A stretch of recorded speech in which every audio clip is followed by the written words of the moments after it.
June 13, 2025, a date that shattered decades of calculated ambiguity. In the pre-dawn darkness, over 200 Israeli fighter jets crossed invisible borders, striking at the heart of Iran's military and nuclear infrastructure. The 12-day war had begun, a conflict that would kill hundreds, displace tens of thousands, and redefine Middle Eastern geopolitics.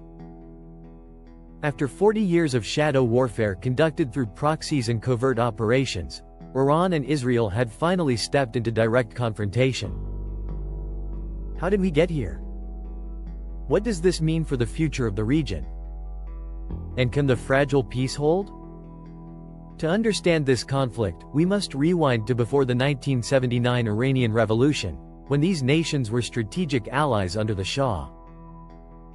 The revolution changed everything. The new Islamic theocracy identified Israel as a primary enemy, cutting diplomatic ties and adopting the Palestinian cause as its own. This ideological opposition evolved into what experts call a Cold War or proxy conflict. Iran built its axis of resistance, a network of proxy forces including Hezbollah in Lebanon, Hamas in Gaza, and the Houthis in Yemen. Israel responded with covert campaigns, assassinations of nuclear scientists, cyber attacks like the Stuxnet virus, and airstrikes on Iranian assets in Syria. For decades, this shadow war maintained plausible deniability until the dam broke. The escalation accelerator slammed in October 2023 with Hamas's attacks on Israel. In the ensuing months, key red lines were crossed. Israel bombed Iran's consulate in Damascus in April 2024. Iran launched its first direct missile barrage at Israel later that month, and Israel assassinated Hamas leader Ismail Haniyeh in Tehran itself in July 2024. The final trigger came on June 12, 2025, when the International Atomic Energy Agency declared Iran non-compliant with its nuclear obligations.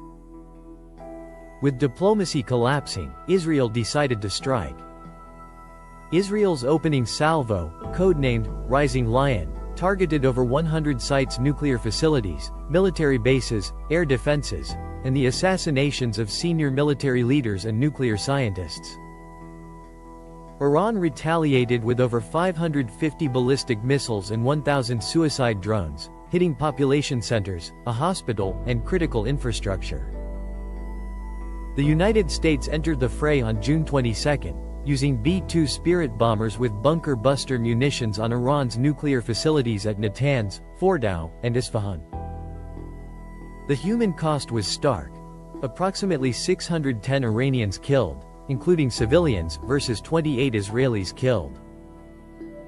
Tens of thousands fled major cities amid internet blackouts.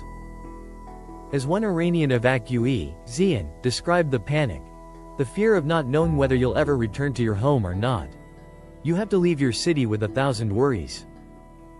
The conflict ended on June 24 with a U.S.-brokered ceasefire after Iran fired missiles at the Al Udeid U.S. airbase in Qatar. This conflict represents several dangerous precedents.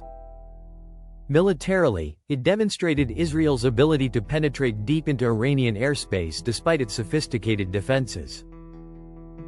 Politically, it revealed the fragility of regional deterrence that had held for decades. Ethically, many legal scholars questioned Israel's justification, with UN experts calling the strike a blatant act of aggression that blurred the line between preemptive and preventive war.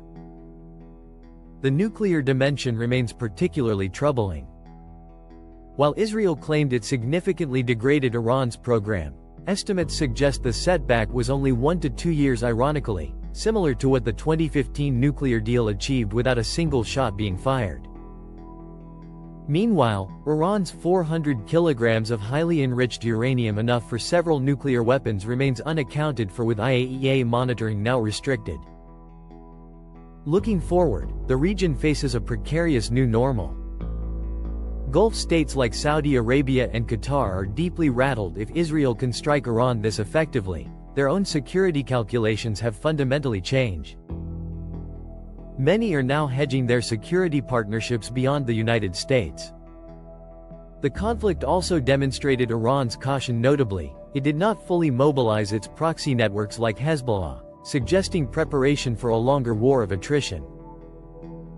The greatest danger now lies in what experts call a permanent state of exception, where the threshold for war lowers dramatically. As one analysis warned, if we abandon caution in the name of fear, we abandon the shared moral and legal boundaries that hold humanity together. With no formal ceasefire and no de-escalation hotline between Israel and Iran, the risk of miscalculation remains dangerously high. The 12-day war didn't resolve the fundamental animosity between Iran and Israel. Instead, it proved that in the absence of viable diplomacy, the Middle East remains a tinderbox where miscalculation can ignite a conflict with devastating consequences. The fragile pause holds for now, but beneath the surface, the same tensions simmer.